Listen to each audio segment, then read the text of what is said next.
Good evening and thanks so much for joining us. We start tonight with the latest on an Amber Alert issued by RCMP this morning. Police say a 14-year-old girl was forced from her Maple Creek, Saskatchewan home. Police are looking for Caitlin Mosquito. She's also 8 months pregnant. Accused in the abduction is her boyfriend, Jonathan Hansen. Authorities say the suspect may be heading to Alberta. Police say they located the suspect's vehicle in the Maple Creek area, but do not have another vehicle to report to the public at this time. Caitlin is described as Aboriginal, 5 feet 3 inches, brown hair and brown eyes, and 8 months pregnant. She was last seen wearing an orange hoodie and pajama pants. Anyone with information is asked to call police, and we will keep you updated with the latest as it becomes available.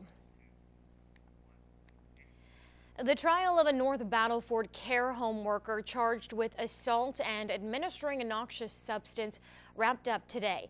But 25-year-old Ashley Marie Johnson will have to wait until May to find out her fate. It's alleged she poured lemon juice and rubbed hand sanitizer into the eyes of 22-year-old Solene Pyatt while working at a care home in North Battleford. The trial is being adjourned until May 8th, when a decision will be handed down. The Idle No More movement continues to gain momentum across the country, and now, a day before the Prime Minister's meeting with Aboriginal leaders, First Nations communities from surrounding areas are showing their support in the border city. Anna Stanislaw has the story.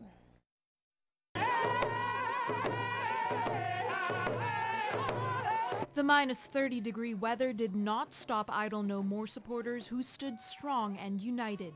It's to protest Bill C-45, which impedes on their treaty rights. And this time, the message was loud and clear: to respect Mother Nature. The Idle No More movement is an awakening.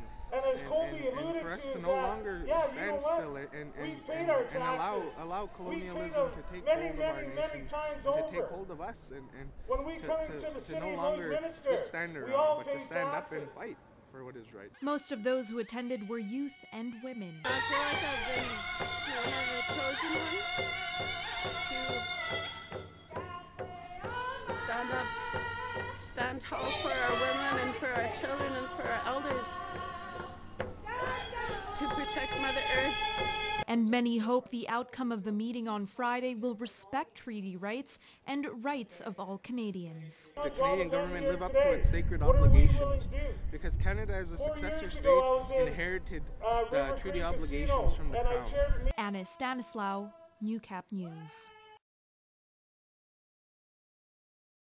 Some good news for Saskatchewan. The government is opening 2 new Victim Witness Services offices in Meadow Lakes and the Battlefords. The Justice Minister and Attorney General says it's to provide support for victims of crime and vulnerable witnesses who have to testify in court. These new offices will create a total of 4 jobs in those communities and are part of the government's $1.8 million commitment to the expansion of victim services throughout that province. Well, after months of hard work, the expansion to the Legacy Centre is now complete. The $700,000 upgrade offers more space for seniors, including a new kitchen, workshop, and coffee room. To officially declare the Legacy Centre expansion open.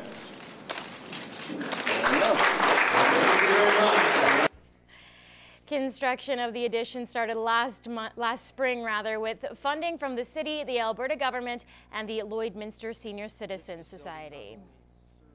The needs of the seniors, but it is also a community centre, because there are so many community functions that go on here other than the seniors' functions. Poor water quality continues to plague parts of the Lakeland region, but this week there was a step in the right direction towards finding a solution. For the first time in years, representatives for each municipality in the area, the province, and federal government sat down together to discuss the situation. Looking to upscale some of what their supply is, and then of course it's also addressing the town of Bonnyville issue, and then also future issues with the MD of Bonnyville. The fight over clean water sources has been a heated one, but now all sides are finally talking. It's just great to see everybody being able to sit around the same table and have fruitful discussions about where they'd like to see things go in the future. And I think it's important, like you said, you've got First Nations communities, you've got your local municipalities, you've got the provincial government, you've got the federal government all at one table. That can only be a positive. Well, a solution is still far from being hammered out. Further discussions are planned. Well, staying active in the summer is quite easy, but when winter rolls around, it's a little harder to get out in the chilly temperatures. As Naramanisa reports in this week's Healthy Living, staying active in the cold is important to beating those winter blues. Devin Geiger and 19-month-old Lucas are enjoying some father-son time. This makeshift indoor playground is a great way to spend the afternoon on days like today. Just came to burn off some energy. He stays cooped up in the house a lot, and when he does that, he starts to go a little bit nuts. So this is a lot bigger place for him to run around. This bouncy castle proved to be a big hit among the kids who were happy to get out of the house. So your favorite thing to do is the bouncy balls. And how much fun do you have with the bouncy balls? Very much fun. Do you like coming here? According to a new study conducted by the Alberta Centre for Active Living, 59% of Albertans get enough physical activity, but only 32% say they're confident they can work out when the weather is bad. So if you're a runner or just like going for a stroll, the Service Sports Centre's indoor oval can keep you on track. I just moved here about a week ago from Vancouver Island, so I mean this place is pretty amazing. Can't really do much outside when it's minus 30. Manager Joel Turcotte says it's great to see people being physically active when it can be so tempting to just sit on the couch. The walking track, this gym, we have public skating times. The field houses are at times open for use to play games and that kind of thing. So just getting active no matter what you do is great. Back in the kiddie area, Geiger and his son are happy for the chance to play without having to layer up. Go outside, it seems like every 5 minutes outside he'll catch a cold, and in the summertime it's a lot easier to be outside, but here they give us a whole place to play. And judging by the smiles on these kids' faces, they're loving the chance to get out and play. Naramanisa, Newcap News.